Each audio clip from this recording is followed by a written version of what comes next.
ఏంటి బ్యాగ్ పట్టుకొని ముందు కూర్చున్నాను అనుకుంటున్నారా? ఏం లేదండి. పొంగల్ కదా! కొంచెం షాపింగ్ చేశాను. ఇందులో ఏమేమి ఉన్నాయో మీకు కూడా చూపిద్దామని చెప్పేసి కూర్చున్నాననమాట. ఫస్ట్ అయితే మా పాప కోసం హెయిర్ బ్యాండ్స్ అయితే తీసుకున్నాను. ఇంకా తన కోసం స్లిప్పర్స్ అయితే తీసుకున్నా. ఇది వచ్చేసి ఫ్రూట్ బాక్స్ అనమాట పాప కోసమే. ఇంకా పిల్లల కోసం చెరొక స్పెట్స్ అయితే తీసుకున్నాను. నెక్స్ట్ అయితే ఇవి కలరింగ్ బుక్స్ అనమాట. ఊరిళ్ళక టైం పాస్ కోసం. ఇది వచ్చేసి ఒక మీడియం సైజ్ హండీ అయితే తీసుకున్నాను 3 లీటర్స్‌ది. నెక్స్ట్ అయితే డబ్బాలైతే తీసుకున్నానండి డ్రై ఫ్రూట్స్ వేసుకోవడానికి. ఆడవాళ్ళకి డబ్బాలంటే ఎంత పిచ్చో మీకు తెలిసిందేగా. నెక్స్ట్ అయితే ఇవి వచ్చేసి మా బాబు కోసం షూస్ తీసుకున్నా. ఇంకా దీన్ని కడాయి అంటారో ఏమంటారో తెలీదు. నేనైతే కర్రీస్ కోసమనే తీసుకున్నా.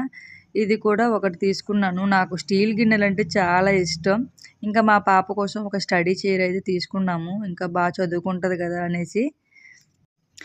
ఇంతకీ ఇవన్నీ ఎలా కొన్నాను అనుకుంటున్నారా? మా అమ్మ శారీ కోసం డబ్బులేస్తే ఇవన్నీ కొనేసా. Thank you for watching.